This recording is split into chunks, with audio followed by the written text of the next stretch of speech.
Oh my God, ladies and gentlemen, Silicon Valley Bank has crashed and collapsed and is now liquidated. Essentially, what does the collapse of Silicon Valley Bank holds for S-REIT investors? This is what we're going to do and study in this week's video.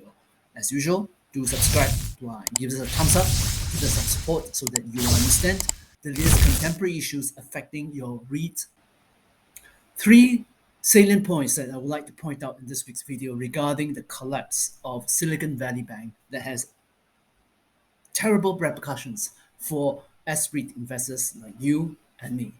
Number one, Silicon Valley Bank did not crash and collapse because they were doing things that was outside what they were doing. That is actually they were just lending money to um, startup and cryptocurrencies firms, and the mandate is well known. So essentially, what happened was that they suffered a huge loss of 1.8 billion.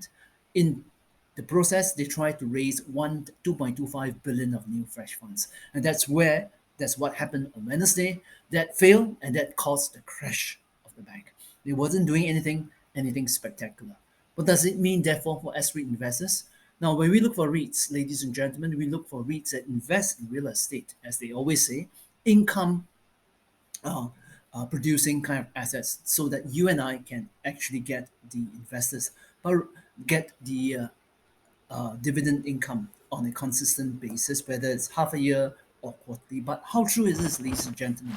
Now, have you actually seen, therefore, some of the REITs that have performed so badly, because the DPU decrease, quarterly after quarterly, half year after half quarterly, after despite guidance from the company's management, and look what has actually happened. Look at how the share price have collapsed and continue to collapse.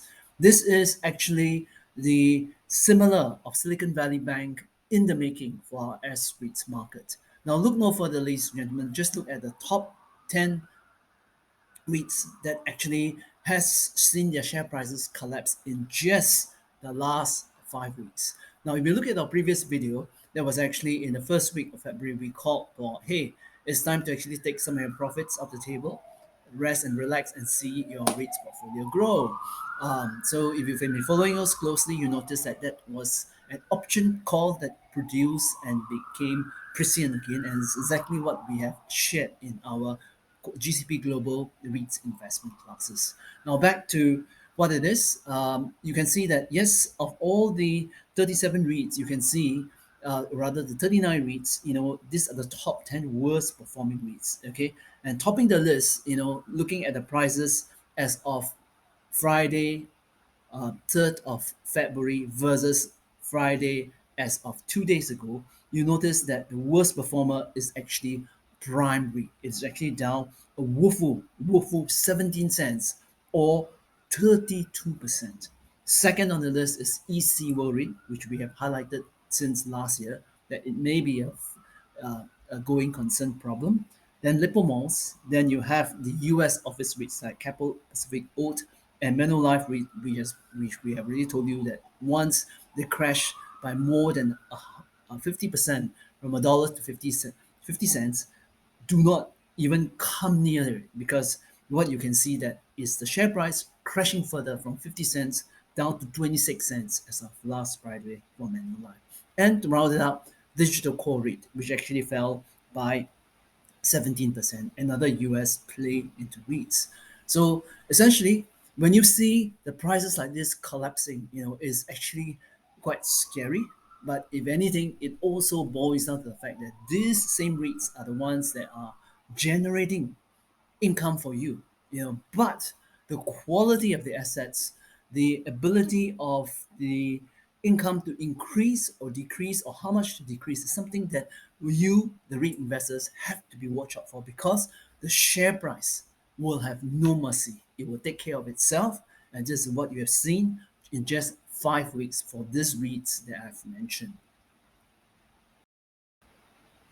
The second thing that we can learn from the collapse of Silicon Valley Bank is the fact that Silicon Valley Bank essentially was in okay mode for the last 40 years, serving the same cryptocurrencies, uh, the venture capital funds, but it is only in the last Wednesday when they try to do a fundraising. Now, this is important, ladies and gentlemen, because for S-REITs, the only way to grow, really, other than organic growth, is inorganic growth. And most of them would love to grow via acquisitions. And look, you know, for them to earn a higher management fee because of a higher AUM is very natural. But the thing is that what we are looking for, ladies and gentlemen, in real estate investment fundraising, connivance of capital market conditions is key. I think essentially, for example, in an era where you have high interest rates like right now, it is very dangerous, really, to be doing or issuing new equity unless they are being sold at such a substantial discount. But then again, if they are sold at substantial discount, then you, the REIT investor, would suffer severely. Now, you will read through my book, Making Your Millions in Real Estate Investment Trust. You will notice that most of the REITs in the last 21 years of history have hardly made, accretive acquisitions to the point of return of 10%. But most of the time, in actually supporting these acquisitions, they have to issue new equity. Not surprisingly, when they issue new equity, some of this new equity are issued at even a very substantial discount, close to the 10% level.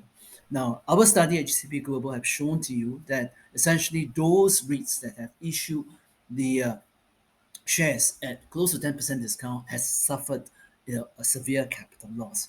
In fact, how many REITs in the last 3 years have issued new capital to fund their acquisition? Who says 10? Who says 20? Who says 30? The answer is 24, ladies and gentlemen. Now, how many of them, of these new acquisitions, you requiring new equity? Many of these REITs that raised money in the last 3 years have made money for investors, you may ask. Well, ladies and gentlemen, the answer is zero.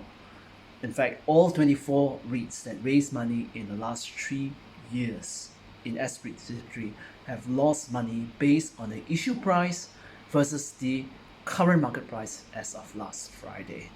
So you may ask, ladies and gentlemen, what's the point of taking up new equity based on the placement price when all 24 equities that have done so have lost money in the last 3 years? And then the last lesson, ladies and gentlemen, is this. Okay, now look at this gentleman. Yes, this is the infamous CEO now. It's a common face now. Okay, guess what? On Friday himself, when he told his staff, in Silicon Valley Bank before it collapsed, he says, and he assured and he called all investors that and his message was that everything is fine. FINE.